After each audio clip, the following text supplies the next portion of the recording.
Good morning, and welcome on this beautiful day.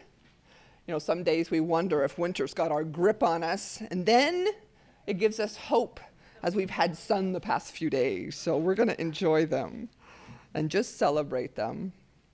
My name is Annette Lovell, and I am your worship associate today, bringing you today's service with the Reverend Kevin Carson and Vic Allen, our media tech. We are a spiritual community that supports choice. We choose to gather in this sanctuary on Sunday mornings, or watch our services online, or choose to get our spiritual nourishment from friends, or walking in the woods, meditation, or reading a book. We choose to fight for others through social justice and activism, or we choose to protect our sanity by wrapping a bubble around us and just striving for inner peace. We choose to believe in a higher power in countless forms and ideas, or choose to believe in nothing outside this miraculous nature of ourselves, humankind, and the mystery of this earth. We choose through our democratic process to stand behind, or what to stand behind as an organized religion, even if it may not be your personal choice. We have so many myriad choices to make every day, and this spiritual place tries to support each of us along the way. So thank you for choosing to be here on this Sunday morning. Your presence is welcome, and all are welcome here. So we would like to start start our service with a few moments for announcements. Special welcome for those joining us online. Please choose to put a quick note in chat if you would like, and let us know you are here. We are very blessed to be able to do online services, these hybrids. Here in the sanctuaries, joy and concerns will be written on slips. They're in the back of the sanctuary. And if you are online, you can share your joys and concerns by typing in the chat box, and we will grab them off there. Final reminder, just silence your cell phones. Are there any other announcements? There just really weren't that much today. Great. Then we will prepare for worship for a few moments to sit quietly and listen to the ringing of the peace bowl. I will strike it 3 times.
So we covenant together each Sunday, striving to be better humans in relationship with ourselves and others.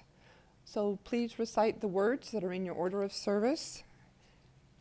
Love is the spirit of this community, and service its law. This is our great covenant, to dwell together in peace, to seek the truth in love, and to help one another. And our chalice lighting this morning comes from the book Earth Prayers. It's one of my favorites, written by Cedric Wright. He says, consider the life of trees. Aside from the axe, what trees acquire from man is inconsiderable. What man may acquire from trees is immeasurable. From their mute forms there flows a poise, in silence a lovely sound and motion in response to wind. What peace comes to those aware of the voice and bearing of trees? Trees do not scream for attention. A tree, a rock, has no pretense, only a real growth out of itself, in close communion with the universal spirit. A tree retains a deep serenity. It establishes in the earth not only its root system, but also those roots of its beauty and its unknown consciousness. Sometimes one may sense a glisten of that consciousness, and with such perspective, feel that man is not necessarily the highest form of life.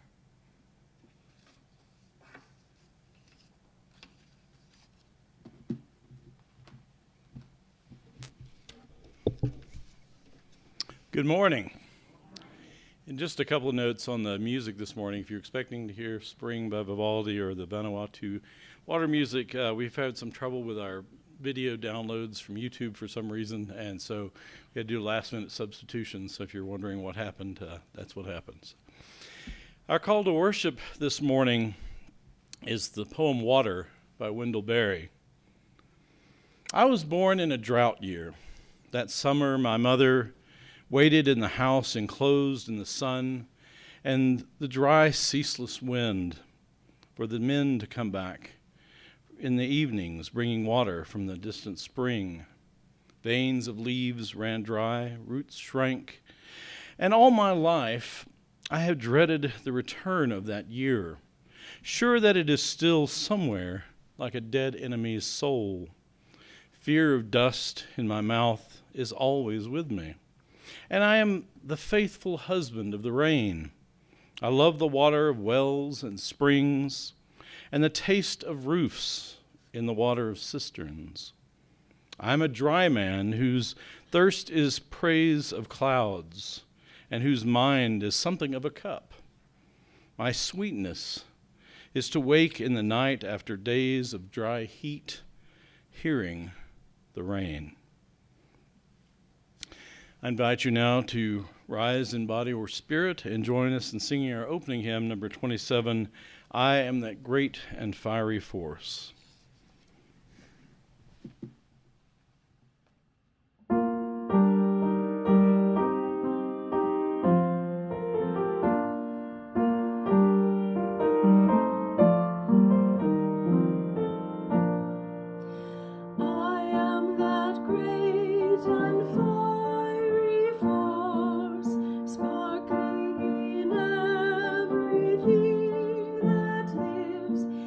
Shine.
Good morning and happy spring break to, I think the kids in grades K through 12 are out all around the region, so have fun. Today's time for old ages, though, is How Big is Love? A springy story.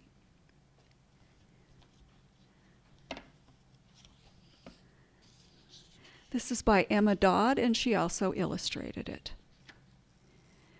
Before you came, I did not know just how big love could be.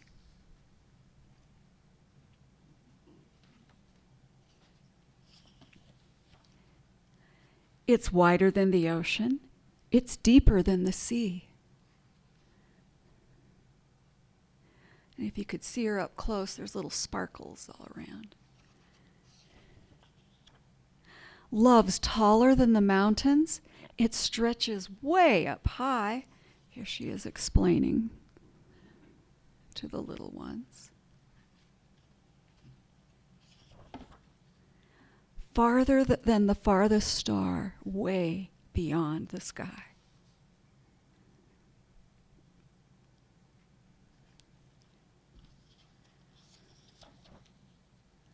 Love goes on and on. It fills your heart and mine.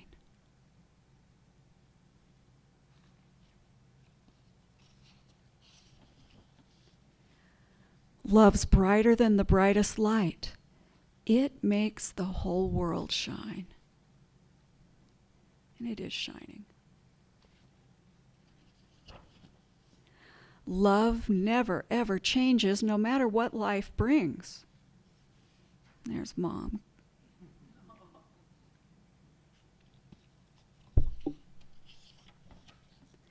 Love lifts you when you're down.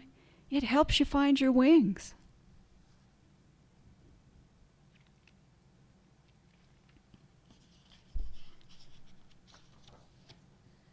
Love is all around you every single day.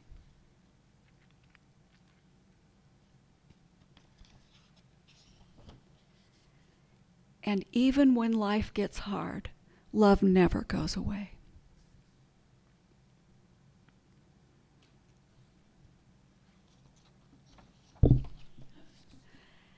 And you, my loves, have taught me what I know to be true. There is nothing bigger than the love I feel for you.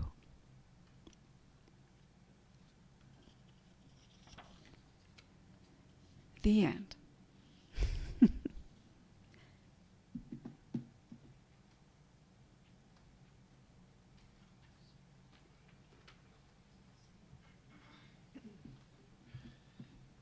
Well, we don't have any children, so we're going to just go to our joys and concerns. It's our time where we can share parts of ourselves with each other. It's an important part of our service. The first candle I would like to have lit is in memory and celebration of the life of Bonnie Anderson. She was so much a part of this community for a long time, and shared her gifts with many of us. Layla specifically remembers, of course, her beautiful piano playing and her great duets that she and Hank would do together, and her cello playing, just her beautiful spirit. So we want to light a candle for Bonnie. Oh, and there is not going to be a memorial service for Bonnie. So we have a joy from Vic. He says, my mom, who donated a kidney to me in 1979, turned 90 this past week. She still lives alone on her horse ranch in Oregon. Love that independence. Victoria has a joy. She said the northern flickers are back. She makes suet for them. And when she was not in Idaho Falls, they abandoned you, Victoria. So it's nice to have them back. And also another joy from Victoria, the live stream opera at Edwards Theater. Is that where it was? Is it Lohengrin? It was Lohengrin. She says, was spectacular. Vic, are there any in the chat box? No, or online? Okay. Well, we will light one more candle for those joys and sorrows that we decide not to share today.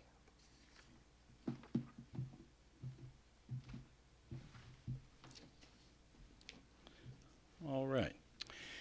As part of our service this morning, we'll be constructing a spring altar. And this will be in celebration of the spring equinox, also known to many people who follow an earth-centered spirituality as Ostara, named after an Anglo-Saxon goddess. This is something that anyone might do at home to also celebrate the season, regardless of the spiritual path you follow. The idea is to place objects on the altar that have special meaning to you for some reason, and especially objects that represent nature and the earth-human connection as we transition from winter to spring. In the announcements, I invited everyone to bring a natural object, such as a flower, rock, or feather, to add to our spring altar, but it could be just about anything. You can leave them here if you like after the service, or take them back with you when you leave. I think we'll probably keep the altar in place for at least a few Sundays between now and Earth Day, so it'd be nice to have. You can simply place your object on the altar, or if you like, you can briefly speak about why you chose it.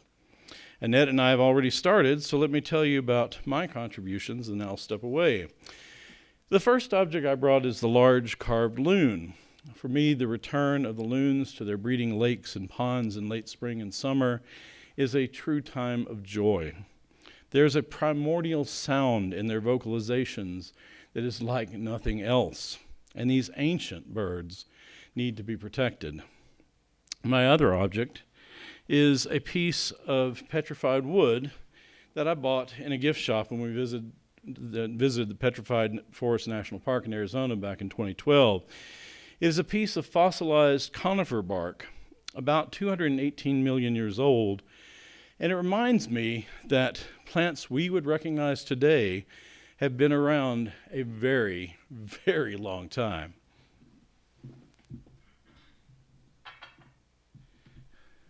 So now I invite anyone who would like to share to come up.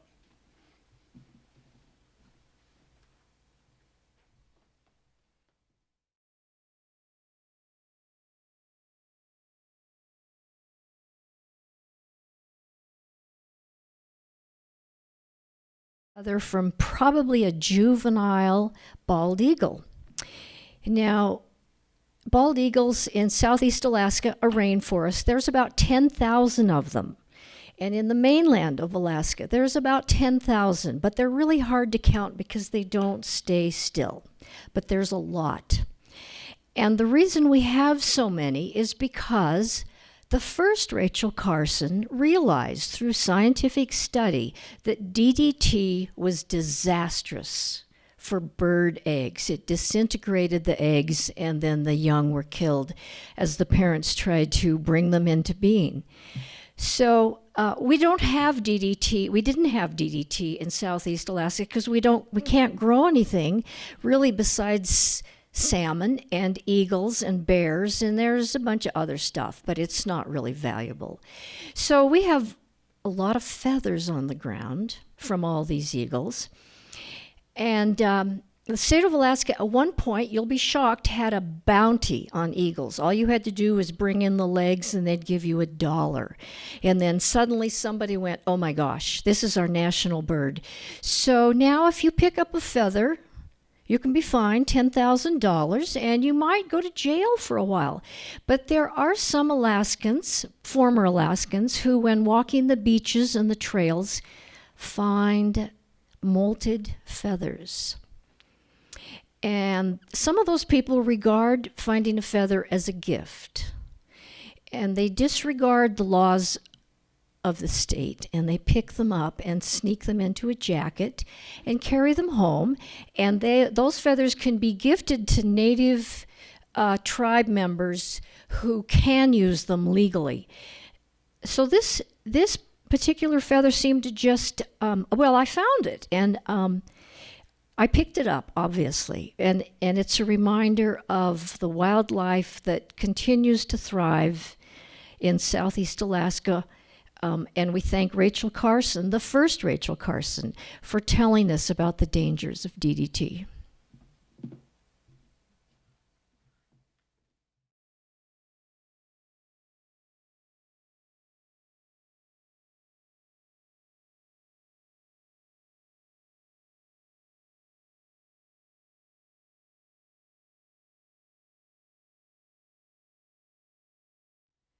Normally, by this time of year, I have already started some of my seeds for flowers and tomatoes and all the good stuff.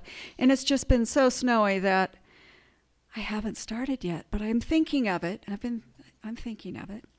So I brought some flower seeds. And this is from one of our favorite Pacific Coast beaches that it's really scratchy to step on, but it is there, and it reminds me and good camping times and happy travels. So that's ours.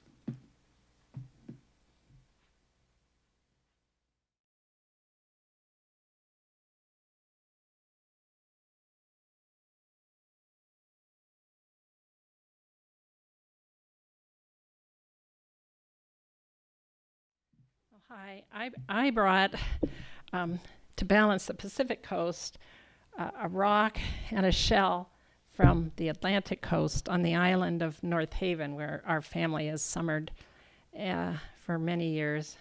After my father's first summer there, they thought he would save his life to be up in the cooler place with good lime water that would help him out of the muggy Boston. But what's exciting about this rock is the symbiosis, how do you say that? Symbiotic, I guess, a relationship between the shell and the rock. The shell has molded itself around and attached itself cleverly so it can hold on and get the benefit from the tides, and then there are the little barnacles. So it's kind of a frilly, fun piece to look at, and it's very nice to feel the smooth part inside. So that's where the pearl would be, I guess. Anyway.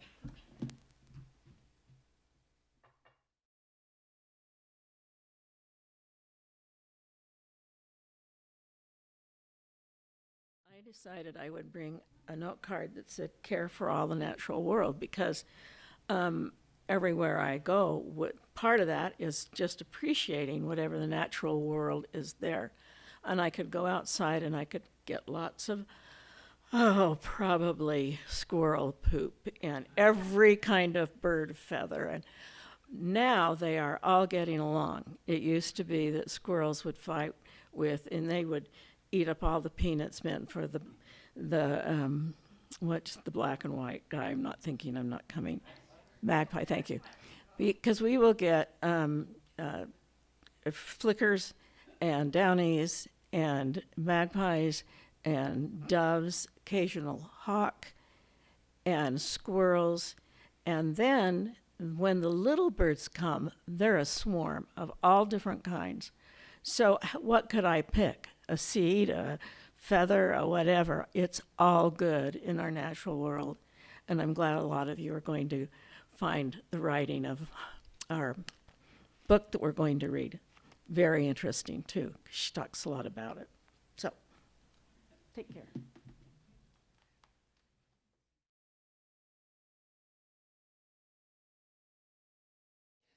So I have a lot of things on this table. Seashells, trees, rocks, moss. I could fill 10 tables from what's in my house alone, probably, of just rocks. I love trees and rocks.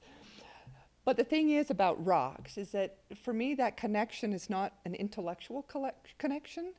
It's not that I go out and everything I pick up, I know exactly its history and its Latin words. For me, when I see a rock, it's all about connection. It's what I feel from looking at that tree or feeling that rock. I remember a funny story about 6-7 years ago. I was in Estonia, and there was a guy that was in a group that I was in, and he had been teasing me, kind of making fun of me for days because of my comments or the way I would touch things. And one day he came upon me, and I was on my knees, and I was touching some flagstones with my hands spread wide. And I was just feeling the stone. And he looked at me like, I'm the craziest chick. And he's like, you talk to rocks, but do they ever talk back? And I looked at him, eye to eye, and I said, yes, sometimes you just gotta listen. They talk.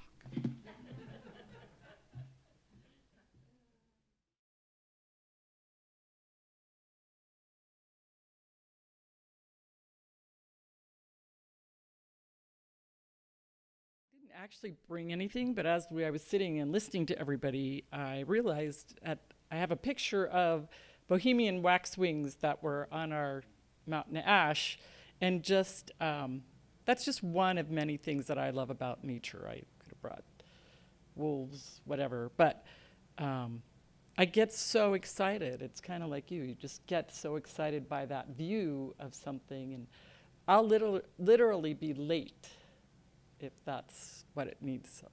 I'll say, we gotta wait until I can get that. So if you want to see my Bohemian waxwing picture, I'll show you that later.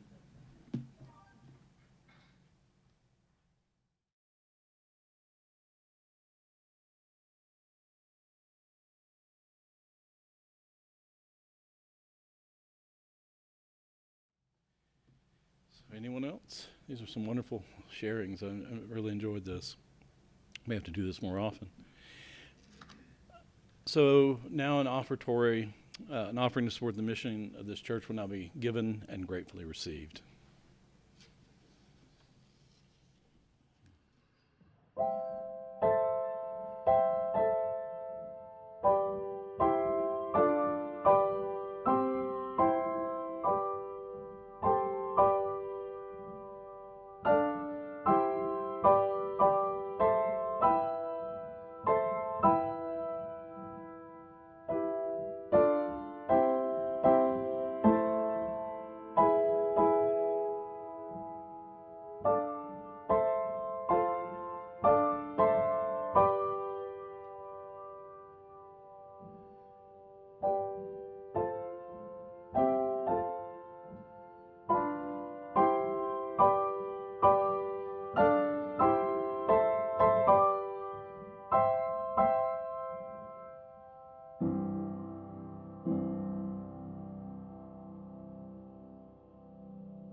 We live on an incredibly unique planet that has more liquid water than any place else we have discovered so far in the universe.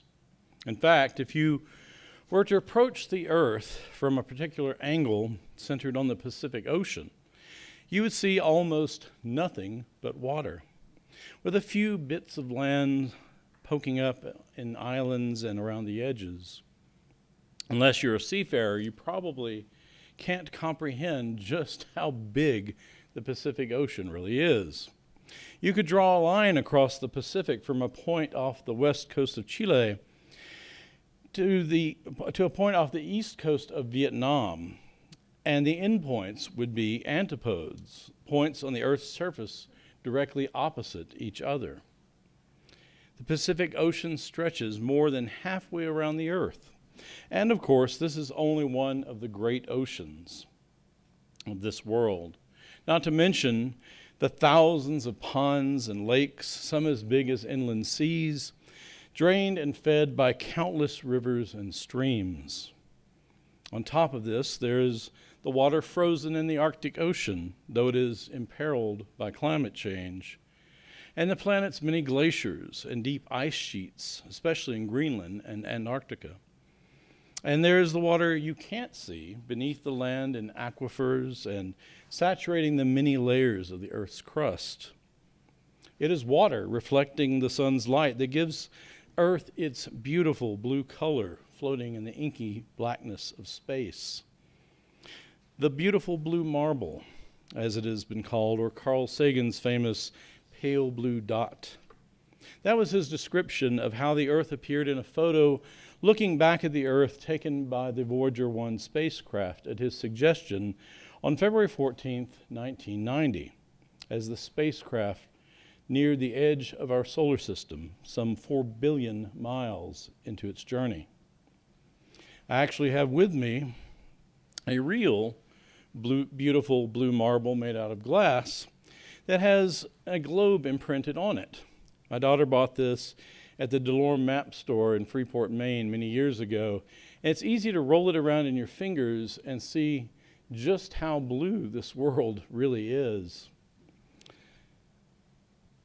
This is mostly a water world, and it is right and good that we should celebrate World Water Day this week on Wednesday, March 22nd. It is a time to acknowledge the Earth's waters, to think about how we can protect them from pollution, and to remind ourselves how utterly dependent we are on water for life. The other color we celebrate today is green. Everything around us may still be white for at least several more weeks, but eventually the green of spring will return once again. The official start of astronomical spring is the vernal equinox, which in Idaho occurs tomorrow, March 20th at 3:24 p.m. Though we have many chilly days ahead, beneath the snow and ice, life is already stirring with the lengthening days and returning warmth. Dormant plants and animals have already begun to revivify the earth after the slumber of winter. If you look closely, you may notice a few green blades of grass poking out where the snow has melted along the edges. Soon mama grizzlies and wolves will emerge from their dens with their cubs and pups in tow. And other animals and birds will also welcome a new generation of wildlife to the world. The verdant earth will return, and the browns and grays of winter will be engulfed in a wave of green. New leaves and grasses will cover the land with shades of green, from the bright greens of budding leaves to the subtle gray greens of sagebrush, joining the darker greens of the evergreen forests. And meaning no disrespect for the myriad beautiful colors of wildflowers and other blooming flora over the coming months, after all, earth laughs in flowers, as Emerson said. It is green which dominates the spring and summer months in the places where vegetation grows. In recent years, Vermont, which is known for its fall color season as a tourist destination, has been pitching the colors of spring as another great time to visit the state, and I heartily agree. In places like Vermont, where the mountainsides are covered in a variety of hardwoods, the shades of green are on display in all their splendor, usually joined by patches of white and pink dogwoods, wild cherry trees, and serviceberry trees, and in the south, even the purple of crepe myrtle. Here in the Rockies, we can look for the return of green in aspen groves, and in the willows, alders, and cottonwoods that are frequently found along the banks of streams and rivers. And in almost every part of the countryside, ferns and grasses and other vascular flora and shrubs add their green hues to the mix. Even toxic plants like poison ivy and stinging nettles join in the green renewal. From science, we know that the plants are producing all of this green color because the chlorophyll molecules they produce for photosynthesis absorb sunlight at the red end of the spectrum, reflecting the unused green light.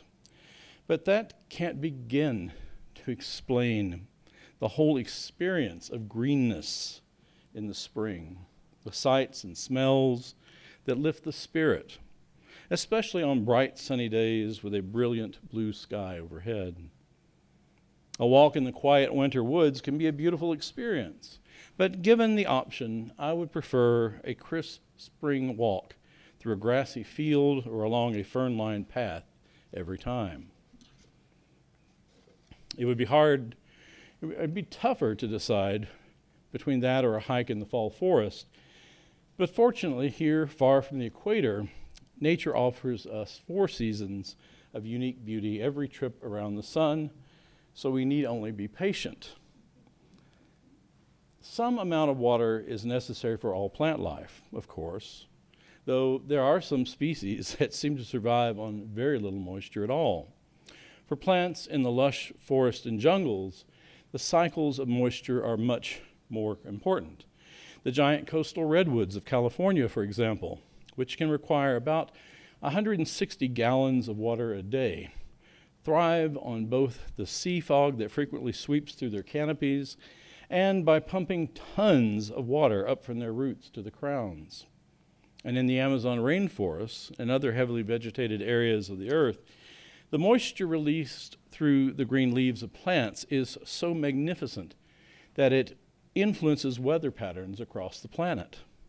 It is estimated that the Amazon rainforest alone releases 20 billion tons of water into the atmosphere each day. It is a dance of water and plants, of blue and green. One of my favorite things to do is to walk in a rainy forest, even during a thunderstorm, though I do think about safety when the lightning flashes and thunderclaps come close together. This has been too close for comfort on a few occasions, even one time when a pine tree was struck by a lightning bolt less than 50 feet away from me. I remember feeling the heat of the superheated steam briefly as the bark was ripped down the length of the tree, sending fragments in my direction. The flash and loud bang were simultaneous, and my feet seemed to automatically send me scurrying down the trail until I stopped to let my heart stop racing. Most of the time, though, my rainy hikes have been much less terrifying, and I am caught up in the comforting sound of the rain falling on the leaves and forest floor, and the fresh feeling of an occasional splash from a raindrop on my face under the hood of my rain jacket. It is also wonderful to experience the unique earthly smell called petrichor, which can be generated when the first rain falls after a dry spell on dry grasses or the forest floor. This complex brew of plant oils and minerals is a pleasant reminder of the moist, verdant earth. And for me, it evokes deep feelings about our spiritual connection to the earth and our relationship with the more than human world. I've often fallen into a kind of walking meditative state along wet, fog-shrouded trails with the rain gently tapping on the hood of my rain jacket. Once I walked almost 10 miles in such a state along the Appalachian Trail in Georgia without stopping for a break. Time seemed to just stand still. And I even remember composing a haiku about the misty forest as I silently walked the trail. The relative dryness of this part of Idaho has been one of the hardest things I have had to adjust to these last 2.5 years, having lived most of my life in the steamy South and in coastal New England. My body and my lungs in particular seem to prefer a wetter climate, but there's plenty of water around here to enjoy. I especially like visiting Yellowstone with its rivers, streams, lakes, waterfalls, and moist meadows, and its tremendous number of geothermal features, from the fumaroles that pop up throughout the caldera to the famous geysers. There are so many different ways to experience water and the renewal of life in Yellowstone as the snows melt and replenish the earth. In the spring, Marty and I like to drive up to Yellowstone and find a good spot at one of the turnouts to watch the herds of bison grazing in the damp meadows along the Madison River, with their new calves, the so-called red dogs, prancing and playing in the celebration of just being alive. And on a few occasions, I've been fortunate enough to see a mama grizzly bear with her cubs, even the famous Bear 399. I'm sure we'll be heading back to Yellowstone and Grand Teton in a few weeks once the roads open. It is a simple fact that we must have water and the oxygen that plants provide in order to live. But most of us seldom take the time to express our gratitude or even think about it.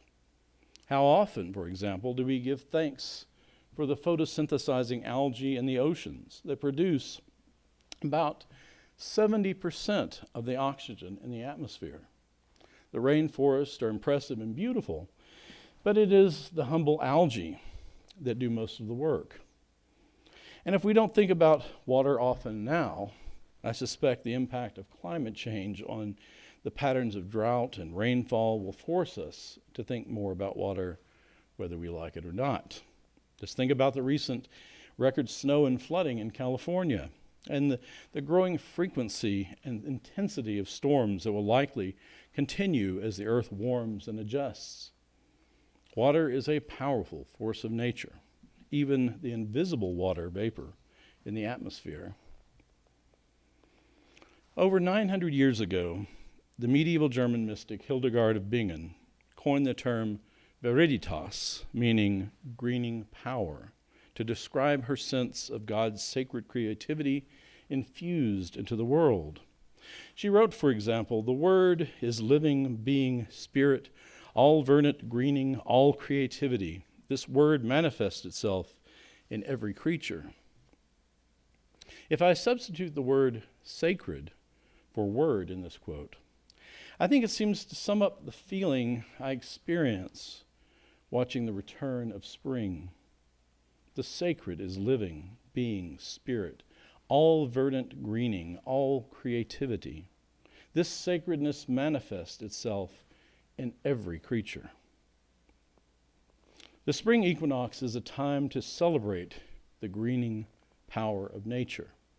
And World Water Day is a time to give thanks for the waters of the beautiful blue marble world that is our home. So in the coming weeks, I encourage you to be mindful when you drink a glass of water or see the first signs of spring emerge.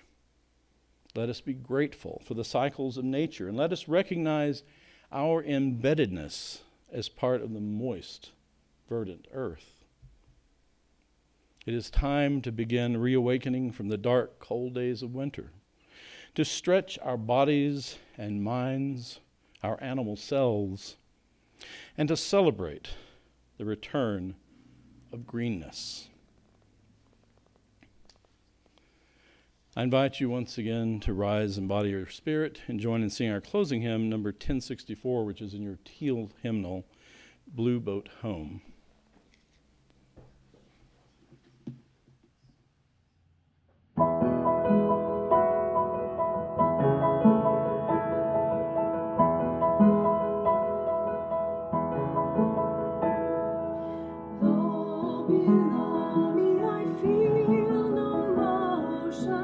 Standing on these mountains and plains, far away from the rolling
Our closing words are the poem Hillside Stream in Early March by Deborah Alexandra.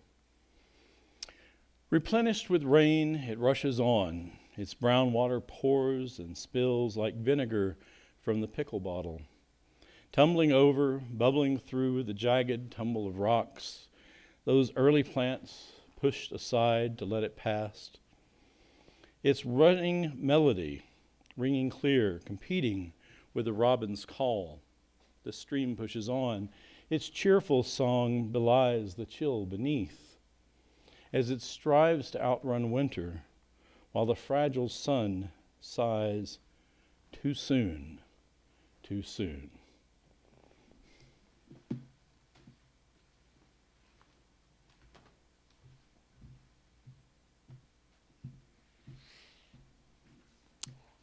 I invite you to join with me as we extinguish our chalice by reciting the words that you will find in the order of service.